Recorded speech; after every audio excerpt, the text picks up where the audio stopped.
sorcellerie et de fatalité. Je détruis les esprits de distraction. Dans le nom puissant de Jésus, que l'onction du Saint-Esprit soit libérée en ces lieux. Et que la gloire de Dieu éclate en ces lieux. Et que ce peuple soit déchargé. Et que ce peuple soit sauvé. Dans le nom puissant de Jésus. Nous avons ici prié. Et notre manière de dire Amen, c'est d'acclamer pour le Seigneur. Tu acclames pour le Seigneur parce que le Seigneur va changer l'histoire de ta vie ce soir. Tu acclames pour le Seigneur parce que tu es en train de te dire que l'histoire de ma vie va changer. Je ne suis pas venu dans ces 21 jours pour accompagner quelqu'un. Je suis venu pour que l'histoire de ma vie change. Je sais que là dehors, le monde n'est pas d'accord avec toi. Je sais que là dehors, les gens dressent les dents pour que tu échoues. Mais je te conseille ce soir d'acclamer le Seigneur parce qu'il est le seul à être pour ton succès. Il est le seul à être pour ton épanouissement. Alléluia. Que le Seigneur soit béni, on peut se rasseoir.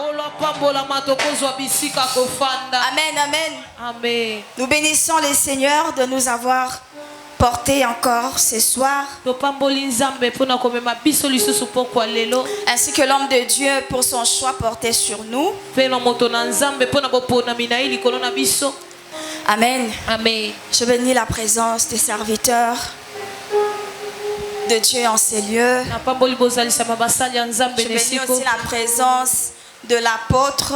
Merci beaucoup, apôtre. Et je bénis aussi ta présence, toi qui es là ce soir. Tu es venu pour Jésus ou tu es venu pour qui ce soir? Amen. Nous allons lire rapidement dans Jean chapitre 11. Le verset 35. Verset 35. Jean 11, 35. Jean 11, 35. La Bible dit, Jésus pleura. Parole du Seigneur, est-ce qu'on peut l'acclamer? Est-ce qu'on peut acclamer la parole de Dieu? Ce verset est court, mais ça renferme beaucoup d'émotions. Un petit verset, mais qui est une clé pour la vie d'une personne. Jésus pleura. Nous sommes en train de parler sur les larmes du succès. Plusieurs définitions ont été déclarées, parlées, définies ici. Et je vais ajouter une définition. Les larmes expriment aussi une perte de contrôle d'une situation donnée. Elle démontre l'incapacité à contrôler une situation. Alléluia. Amen. Ça veut dire que je n'ai plus la force de me battre face à cette situation. Mes larmes sont une manière de dire que je n'en peux plus. Je n'ai plus de force. Le corps s'exprime parce que le corps, la manière dont Dieu a créé le corps, il n'a pas créé le corps pour souffrir. Dieu n'a pas créé cette chair pour supporter la souffrance. Quand ça lui fait mal, sa manière de te dire que là, je n'en peux plus, il ne peut que verser des larmes. Ces larmes sont un jargon, sont un langage. C'est une manière de parler. C'est une expression. Je n'en peux plus, alors je pleure. Pleurer, c'est normal. Parce que le corps n'a pas été conçu pour supporter le choc. Raison pour laquelle il pleure. Parole du Seigneur. Les larmes expriment aussi les luttes que nous menons C'est une manière de lutter. Ça me fait mal parce que je suis en train de lutter. Je veux obtenir quelque chose. Je suis en train de te dire une chose. Sur cette terre des hommes, tant que cela dépend de toi, lutte. Tant que cela dépend de toi et que ça ne dépend pas de ton voisin, lutte. Alléluia. C'est ça qui te permettra de t'en sortir. C'est ça qui te permettra d'obtenir ce que tu cherches. Parce qu'il n'y a personne qui le fera à ta place. De toutes les façons, si je demande à ton voisin, est-ce qu'il veut que toi tu sois le premier, il te dira non. Lui, il veut être le premier. Nous sommes dans un monde où tout le monde veut être le premier. Même l'homme le plus spirituel. Si on versait une somme d'argent ici, à $100,000 ici, vous allez vous étonner que même les pasteurs vont se précipiter pour prendre ça. Il ne va pas dire que tu es une brebis, il doit laisser les brebis prendre l'argent pour s'en sortir. Il dira que lui aussi, il a des problèmes. Lui aussi, il a des choses à faire. Raison pour laquelle, aussi longtemps que cela dépend de toi, tu dois lutter pour ta vie. Ça te fera mal, tu vas pleurer. Ça te fera mal, on va te rejeter. Ce qui est normal. Ça te fera mal, les gens que tu as aidés dans ta vie, ils vont te rejeter, ils vont se comploter contre toi. De toute façon, ils ne sont pas obligés de t'encourager. Mais ce que je suis venu te dire, c'est que tu dois lutter pour ta survie. Nous sommes dans un monde où il y a beaucoup de prédateurs. Que ce soit à l'église, que ce soit dans la famille, que ce soit au travail, que ce soit partout dans le monde. Nous sommes remplis de prédateurs. Tout le monde est en train de vivre pour sa survie. Tout le monde est en train de lutter pour sa survie. Alors ce soir, je viens te conseiller, tu dois lutter pour ta vie. Est-ce que quelqu'un comprend de quoi je parle? Il faut que tu apprennes à lutter. Ne dis pas que je suis une femme. Ça concerne les hommes. Maman, on ne te laissera pas la place. On ne te laissera pas la chaise. Il faut que tu te battes. Même quand tu es assise, quelqu'un viendra, lève-toi pour que moi je m'y mette. C'est ça le monde d'aujourd'hui. On doit te dire la vérité. Pleurer, c'est normal. Il faut lutter pour ta survie. Devant Dieu, à l'éternité, il n'y aura pas de voisins à tes côtés. Tu ne diras pas à Dieu, je n'ai pas fait ça parce qu'on ne m'avait pas donné l'espace. Je n'ai pas pu faire ça parce qu'on m'avait combattu que je n'avais pas pu. Dieu te dira, et aussi ils étaient comme toi. Tu t'es laissé faire pour rien. Je suis venu te dire encore, aussi longtemps que ça dépend de toi, tu dois lutter, tu dois te battre. Et tu ne te bats pas pour rien. Tu te bats pour le succès. Tu te bats pour ta destinée. Tu te bats pour ta santé. Tu te bats pour ta vie. Est-ce que tu peux réclamer le Seigneur? L'objectif de verser les larmes ici, c'est le succès. Il n'est pas question de pleurer et de ne pas porter de succès. Tu n'es pas entré dans ces 21 jours ici comme d'habitude. Tu as donné de ton argent. Tu as fait tes sacrifices. Tu as peut-être jeûné. Tu es peut-être venu dormir ici. Et puis tu vas quitter cet endroit. Et puis il n'y a rien qui se passe. Le dimanche encore tu reviens. Jésus est Seigneur. Je te dirais qu'il n'est pas Seigneur pour toi. S'il est ton Seigneur, qu'il te montre de quoi il est capable. S'il est ton Seigneur, alors qu'il s'élève et qu'il change ta vie. Que cette onction tombe sur toi. Ce soir, c'est une soirée de changement et de retournement de situation. Dans le nom puissant de Jésus, que ton Seigneur Jésus s'élève et qu'il change l'histoire de ta vie.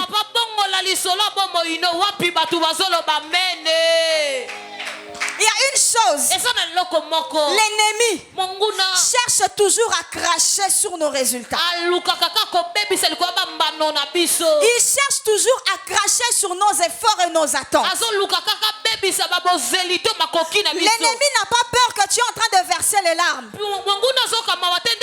Ça lui fait du bien d'ailleurs quand toi tu pleures. Ça lui fait du bien quand tu n'arrives pas à mettre au monde.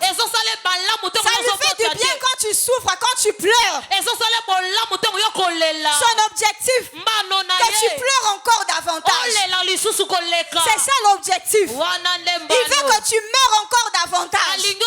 Que tu échoues encore davantage. Toi alors que tu es en train de dire c'est les larmes du succès, lui il est en train de dire on verra. On verra. Quand ça sera prêt, je vais me tenir devant la porte de son miracle pour voir ce qu'il a dit.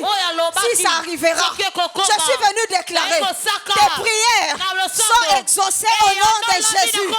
Même quand l'ennemi s'élèvera pour empêcher cela, je dis au nom de Jésus, tes prières sont exaucées. Tes prières sont exaucées. Tes prières sont exaucées. Alléluia. Lazare a vécu quelque chose de peu similaire. Il était en train de lutter pour sa santé. Bizarrement, il n'y avait aucun signal, aucun signal que cette maladie va changer l'ami de Jésus. Vous savez, c'est important quand vous passez des moments difficiles, qu'un prophète vient quand même. Ma soeur, alors que tu élèves la main, voilà ce que je vois. Ça console. Ça prouve au moins que Dieu s'intéresse à ma vie. Ça s'appelle le temps de rafraîchissement. Il y a une parole de sagesse qui sort. Mon frère, alors que tu as mis ta main sur le panier, je vois des clés. Dieu vient ouvrir ta vie.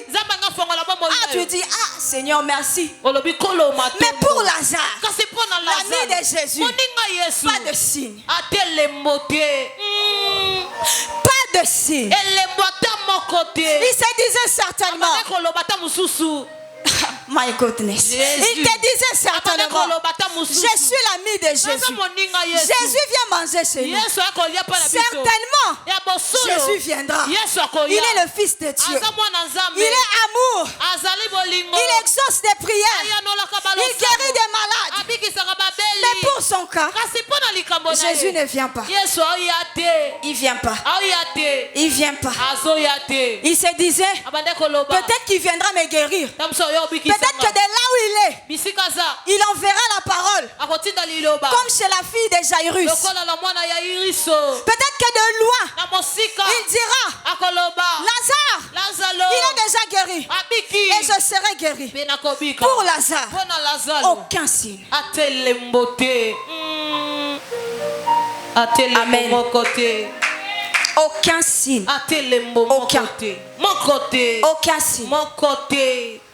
Mais il se pose la question, qu'est-ce qui se passe? Je suis venu te dire, la manière dont Jésus fait avec l'un, ce n'est pas de la même manière qu'il fera avec toi.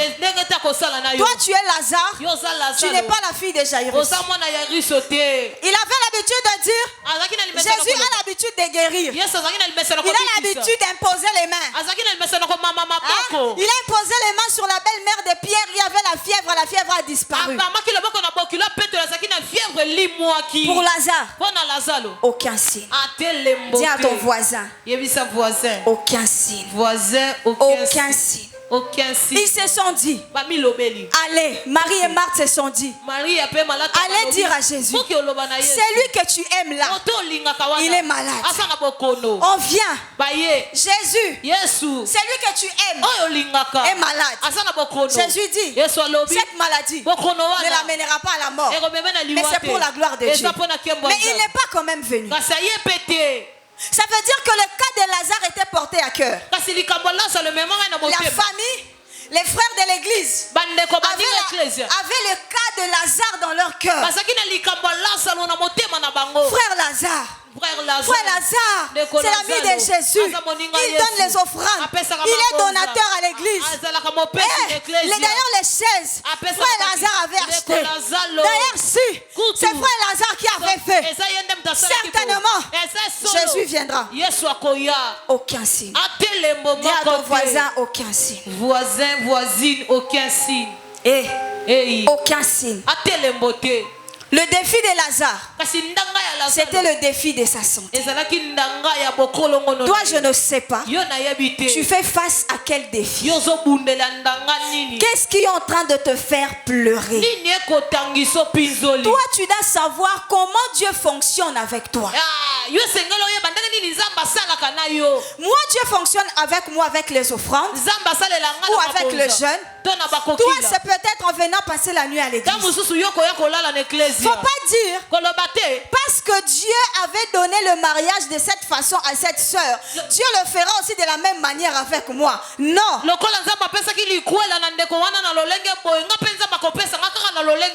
faut enlever la notion de l'habitude avec Dieu. Dieu ne fait pas avec nous par des habitudes. Dieu fait avec nous de la manière dont il veut faire avec nous. Alléluia. Comme il y a des gens, quand le Seigneur bénit quelqu'un, il dit Seigneur, même prière, copier-coller, même prière que Bill Gates. Amen. Mais excusez-moi. Amen. Amen. Seigneur, cette soeur a eu tel homme, il a eu tel travail. Moi aussi, la même prière qu'elle avait fait, considère ça comme ma prière. Non, on ne demande pas comme ça à Dieu.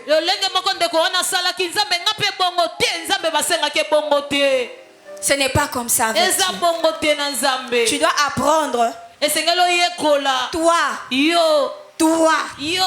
en tant que âme, en tant que corps, esprit, comment Dieu travaille avec toi.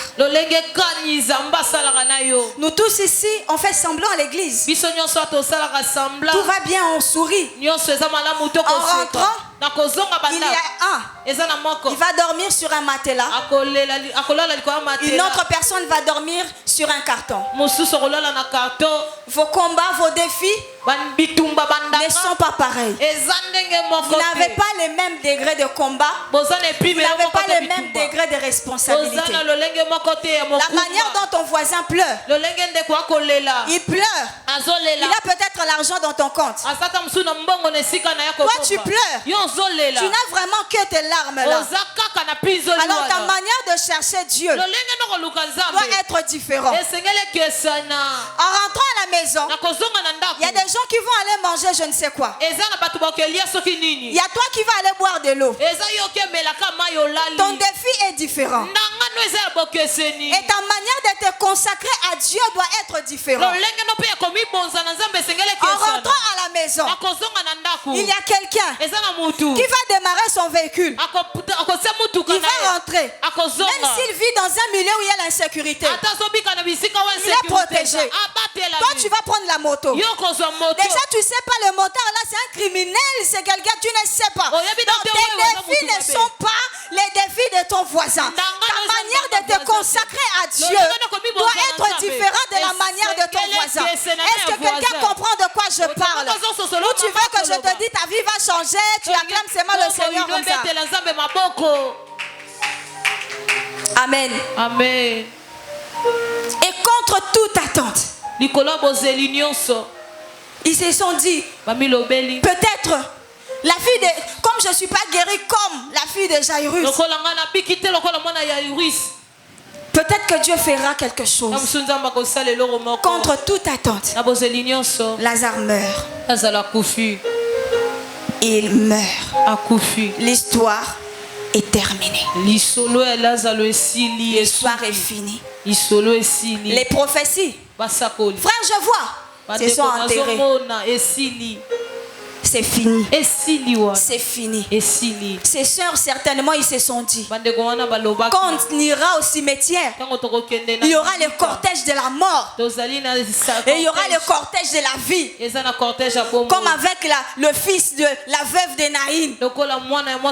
Et Jésus va changer les choses. Ils ont marché. Première avenue. Deuxième avenue. Troisième avenue. Ils prennent la route. Ils prennent le macadam. Ils arrivent au cimetière. Ils enterrent. Le cortège de la vie n'est pas passé. On enterre. Trop tard. L'histoire est finie. Lazare est mort. Dis à ton voisin, Lazare est mort. Voisin, voisine, Lazare est mort. Lazare est mort. Il pensait vraiment que les pleurs qu'il a fait couler dans sa maladie pouvaient produire la guérison. Je viendrai témoigner à l'église ce que Jésus a fait par rapport à cette situation. Tu te rends compte, c'est vraiment mort. C'est fini. La mort a eu raison de Lazare. La mort a eu raison de Lazare. Les rêves sont enterrés. Les prophéties enterrées. La maladie qui devait manifester la guérison, qui allait témoigner la gloire de Dieu, la maladie a eu raison de Lazare. C'est à ce moment que plusieurs personnes entrent en dépression. Beaucoup de gens se suicident aujourd'hui. Ils prennent des poisons parce que la situation est morte. Ils se sont dit, en tout cas, pour cette fois, la détresse ne se lèvera pas deux fois. Contre toute attente, la détresse encore. La mort encore. La relation là que tu disais, c'est vraiment terminé pour de vrai. Tu as même appris qu'il s'est marié. Ou elle s'est mariée. Tu as même appris que la femme là entend un enfant. Non, c'est vraiment fini. Plusieurs personnes se suicident aujourd'hui. Ils ont des problèmes de santé mentale. Ils n'étaient pas préparés avec l'esprit de contre toute attente. Ils étaient prêts à tout, sauf à contre toute attente. Lazare est mort. Je veux te dire une chose. Dans cette vie, tout le monde est courageux. Tout le monde est courageux. Seulement, les hommes, ils rencontrent des problèmes, des fois qui sont plus forts que eux. Et contre toute attente, ils ne peuvent plus rien faire. Tout le monde sur cette terre est courageux. D'une manière ou d'une autre, tout le monde se bat pour s'en sortir. Mais il y a des choses contre toute attente. Quand ça vient, la mort. Quand tout est perdu, Jésus vient. Jésus vient. C'est perdu, mais Jésus, il vient. Jésus aussi, il constate. Il dit, le gars est mort. Jésus pleura. Donc même Jésus, quand il est venu, il a constaté vraiment que Lazare, il est mort. La Bible dit, Jésus pleura. Donc même Jésus a pleuré devant la situation de Lazare. Papa, il y a des situations. Même Jésus, quand il regarde ta vie, il dit, j'ai dit, j'avais dit gourmet un peu, mais ça là c'est parti loin. Jésus fait, il est mort. Job, Satan, j'avais dit que tu touches un peu. Toi tu vas. Satan dit non. Autant de Job, tu avais dit que je touche un peu. Job avait résisté. Aujourd'hui, je vais un peu voir avec Lazare ce que tu es capable de faire. Je suis venu te dire, le diable est habitué à attaquer les gens de ta famille. Il avait attaqué un oncle. Il avait donné la maladie. Maintenant, toi, il t'attaque. Il bloque le mariage. Mais la manière dont il a bloqué. Même Jésus, quand il regarde, il dit, je n'ai pas dit ça. Non. Jésus a pleuré. Jésus pleura. Je ne sais pas en ce moment si Jésus est en train de pleurer sur la situation de qui. Jésus n'est pas l'auteur de ta maladie. Jésus n'est pas l'auteur de ta souffrance. Quand tu es en train de souffrir, Jésus aussi souffre avec toi. Jésus aussi pleure avec toi. Jésus aussi a mal comme toi. Parce qu'il est compatissant. Jésus s'est souvenu dans Jérémie 29, 11, il a dit, voici les projets que j'ai pour vous. Ce sont des projets de paix et non des malheurs. Il n'a jamais dit que cette maladie allait tuer Lazare. Mais le diable, comme il est impoli, comme il fait des choses qu'on ne lui a pas demandé, il a quand même donné la mort. Jésus s'est tenu devant la tombe de Lazare. Jésus a versé les larmes. Seulement, il y a une chose que j'aime, c'est que les larmes de Jésus ne sont pas comme les larmes de la famille ou les larmes des hommes qui t'ont porté. C'est que les larmes de Jésus changent toujours les situations.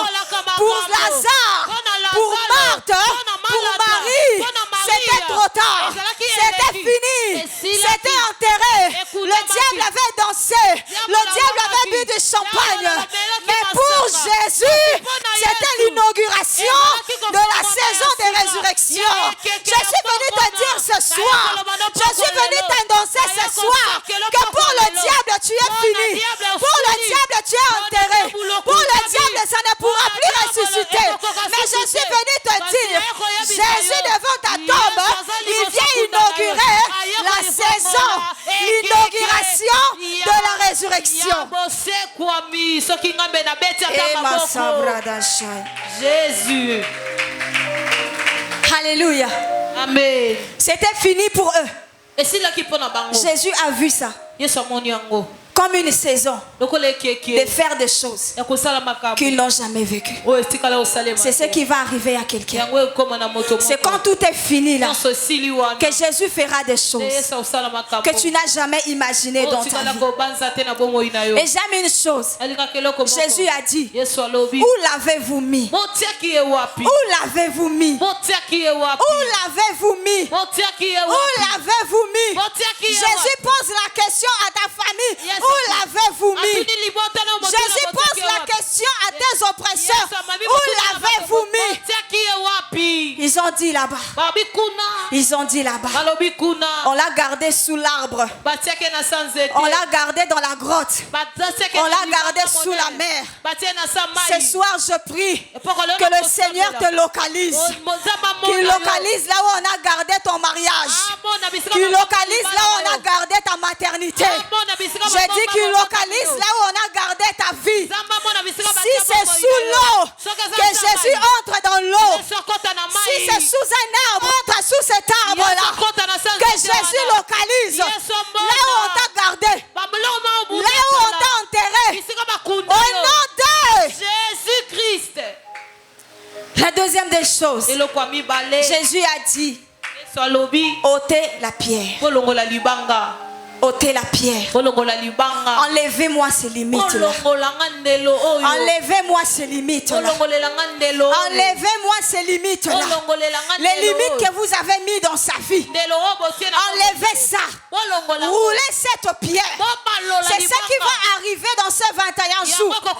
Nous sommes presque à la fin de 21 jours. Mais je suis en train de voir les limitations tomber au nom de Jésus. Je suis en train de voir les limitations tomber au nom de Jésus. Ces 21 jours, tu ne quitteras pas comme ça. Tu vas quitter, tes limitations sont tombées. Tu vas te rendre compte que il n'y a plus de limitations. Les choses qui bloquaient, ça va obéir. Parce qu'on a roulé la pierre. C'est ça qui va arriver à quelqu'un. Au nom de Jésus-Christ. On n'aura pas le temps de lire, mais tu vas lire Jean 11, 39 à 44. La troisième des choses que Jésus a fait, il a ouvert le ciel. Il s'est adressé au Père. Il s'est adressé au ciel. Il a dit, Père, je te remercie parce que tu m'exauces toujours. Mais je suis en train de le faire pour eux. Moi je sais que tu m'exauces. Jésus a engagé le ciel. Parce qu'il est écrit que les choses glorieuses ont été dites de la part du Seigneur. Dans le livre de Luc, quand Élisabeth est en train de prier, il dit, heureuse celle qui a cru, car les choses qui lui ont été dites de la part du Seigneur auront leur accomplissement. Or, lorsque le Seigneur parle, il parle en s'adressant à notre esprit. Lorsqu'il parle, il parle dans l'éternité. Raison pour laquelle il doit s'adresser au ciel. Parce que c'est là que tout a commencé. Toi, tu es venu sur terre. Mais il y a des choses que le Seigneur avait déclarées sur ta vie là au ciel. Raison pour laquelle il devait engager le ciel sur la vie de Lazare. Raison pour laquelle il devait engager l'éternité sur Lazare. Je suis venu te dire, les liens de ta famille sont venus en retard. Les lois établies sont venues en retard. Il y a des choses glorieuses qui ont été déclarées sur ta vie depuis l'éternité. Et c'est ces choses-là qui vont se réveiller pendant ces 21 jours. C'est ces choses-là que tu vas vivre dans le nom puissant de Jésus.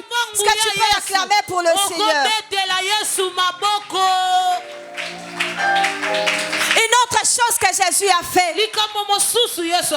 il a poussé un cri. Il pouvait dire Lazare sort. Mais pourquoi il a poussé un cri? Il a crié. Il est venu en tant que garant de ta vie. Il est venu affronter les zones inférieures.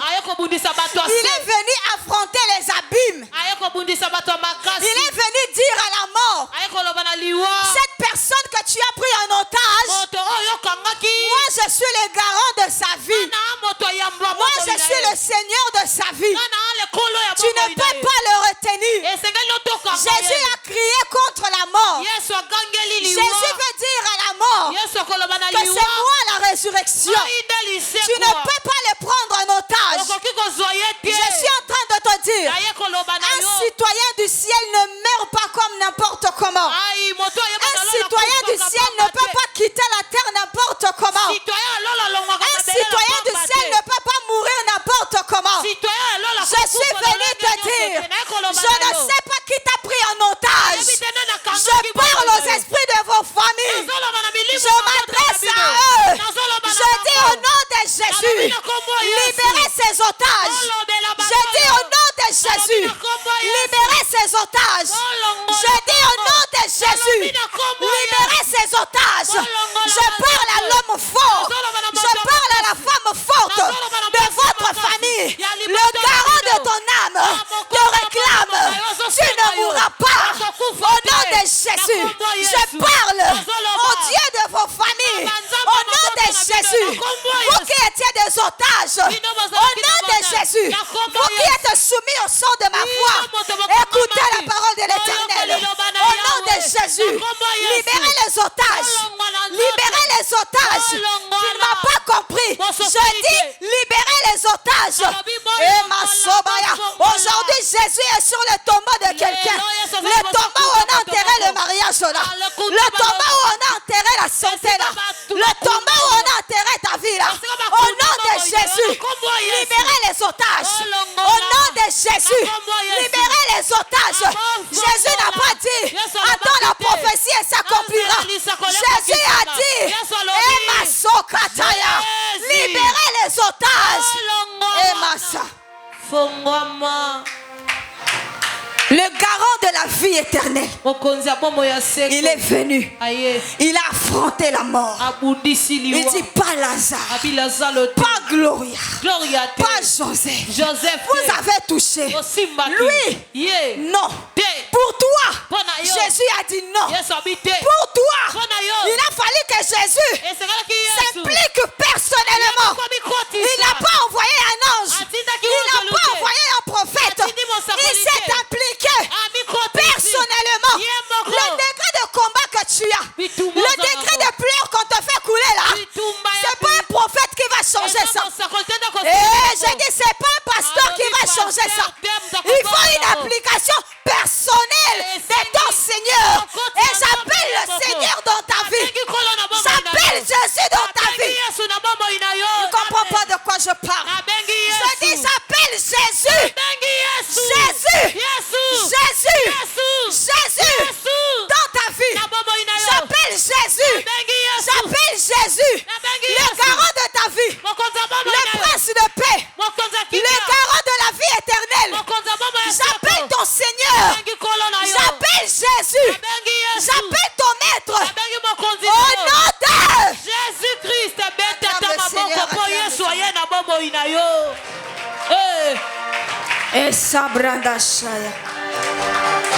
Jésus. Jésus. Jésus. Jésus. Jésus. Jésus. Jésus. Jésus. Le Seigneur des seigneurs. Il est plus que les prophètes. Il est le garant du succès. Il est la source du succès. Il est la source de la vie. Il est lui-même la vie. Il est lui-même la vie. Jésus, il est l'ancien de jour.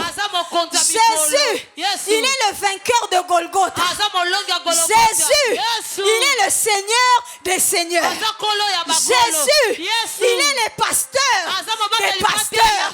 En ces 21 jours, j'appelle Jésus dans ta vie, dans ta santé, dans ton travail, dans ton business, dans ton ministère, dans ta vie. J'appelle Jésus. Dis à ton voisin Jésus.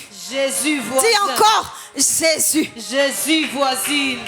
Il voulait dire encore à la mort tes habitudes là que tu as, les coutumes que tu as, de tuer les destinées, de stopper les destinées. C'est terminé. C'est fini. Tout est fini. Je suis venu te dire les habitudes qu'ils ont de vous manger comme des arrachés dedans la famille. Au nom de Jésus, j'engage le Dieu de cette église. J'ai dit c'est terminé. Les coutumes qu'ils ont de bloquer les mariages, de stopper les destinées. J'ai dit au nom de Jésus, c'est terminé.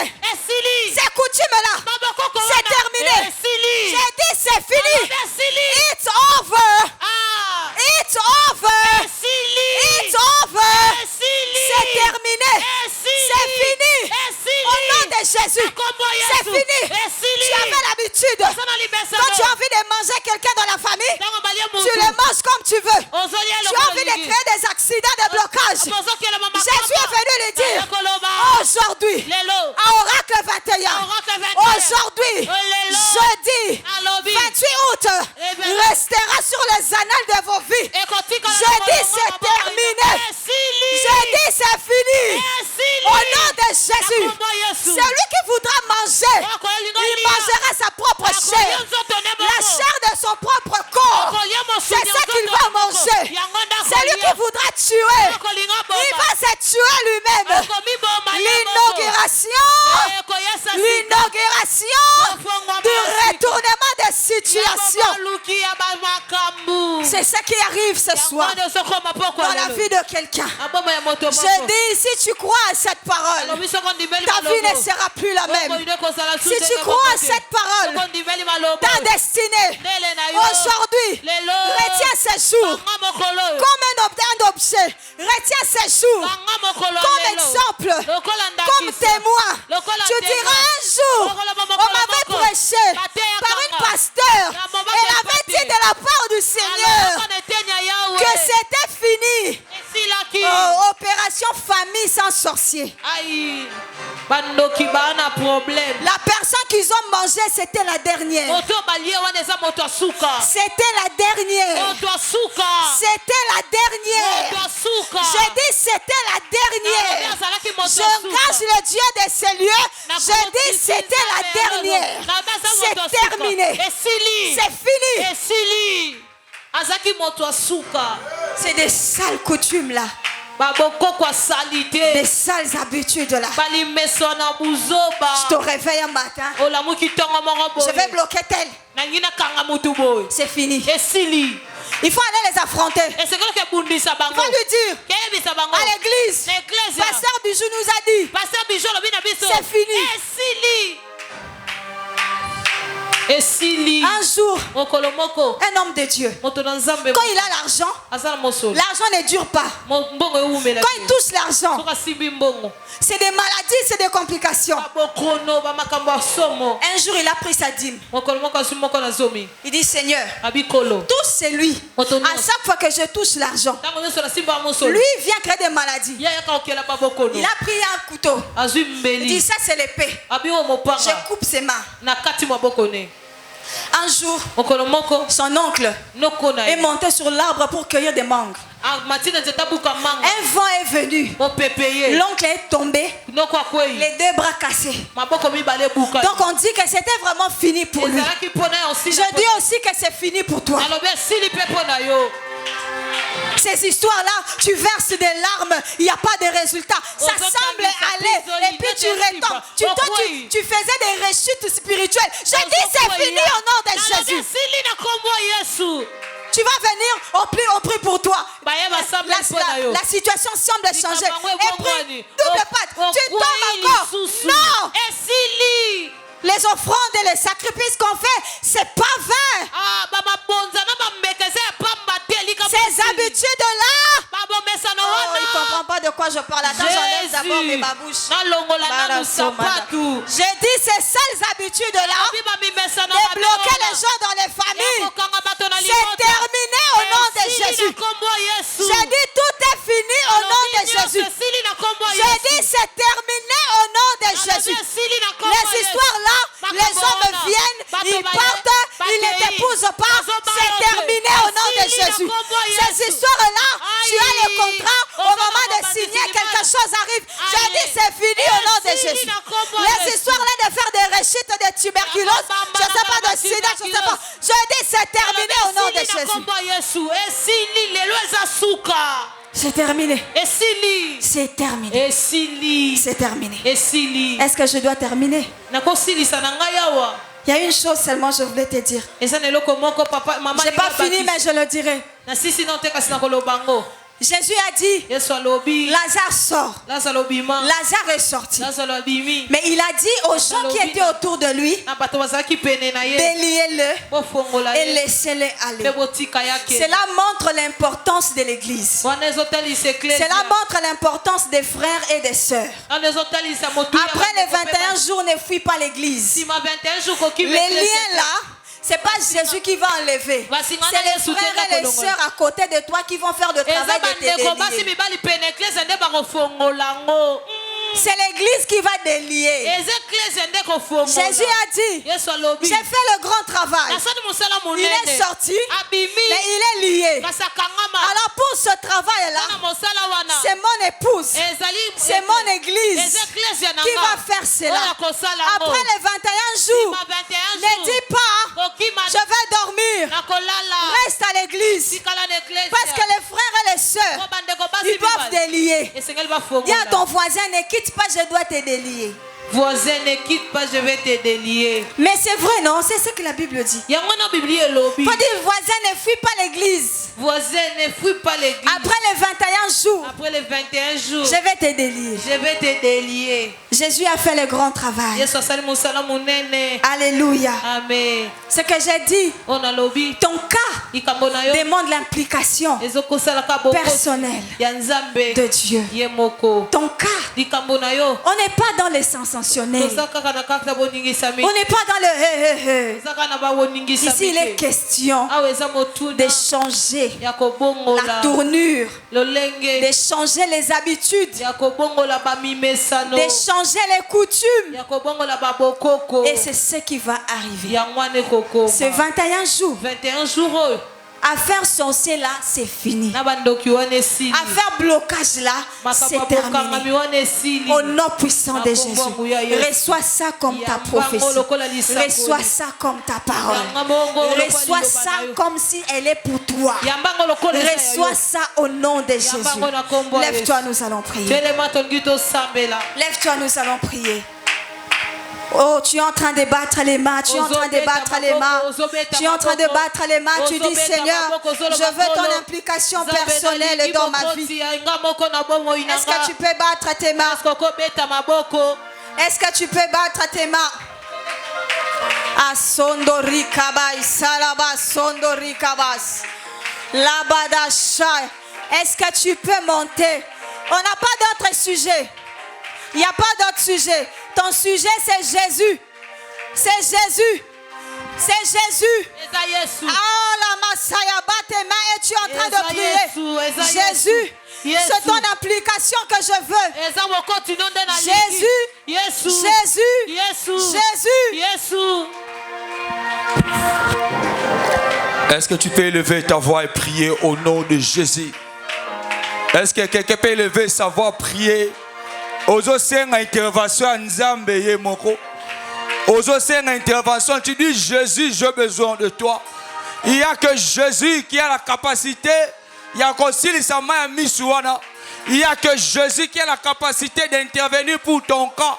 C'était déjà fini. Les hommes disaient que Lazare c'est fini pour lui. Il n'y a plus rien à espérer. Les gens disent quoi pour ton cas? Qu'est-ce que les gens disent pour ta situation? Qu'est-ce que les gens disent par rapport à ton cas? Ils disent que c'est fini. Ils disent que c'est fini. Mais Jésus n'a pas quoi le à Télémi.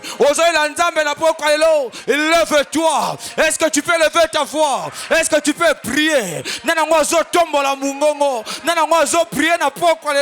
Tu es en train de dire au Seigneur, lève-toi, lève-toi, lève-toi, lève-toi. Est-ce que tu peux prier? Est-ce que tu peux lever ta voix? Est-ce que tu peux dire au Seigneur, lève-toi pour mon cas, pour ma situation, lève-toi. Nanangozo tombo la mungongo, nanangozo prier, nanangozo tombo la mungongo, nanango kana ye babete nango masolo, nanango situation na ye ekomi a soni. J'aimerais que tu pries, j'aimerais que tu dises au Seigneur, lève-toi, et l'homme tellement, na kananga, na situation nanga, na likambo nanga, na pokwa lelo. Est-ce que tu peux lever ta voix? Est-ce que tu peux prier? Est-ce que tu peux lever ta voix? Est-ce que tu peux prier? Pour Lazare, c'était déjà fini. Il était enterré. Il se peut que, oh yo, on a nos coufité. Mais ce domaine-là, ce domaine-là de ta vie, il n'y a plus d'espoir. Il n'y a plus d'espoir. Ce domaine de la santé, il n'y a plus d'espoir. N'attends pas que tu meurs. Est-ce que tu peux dire, oh Jésus, téléma, lève-toi. Nanangwazo prier. Nanangwazo prier.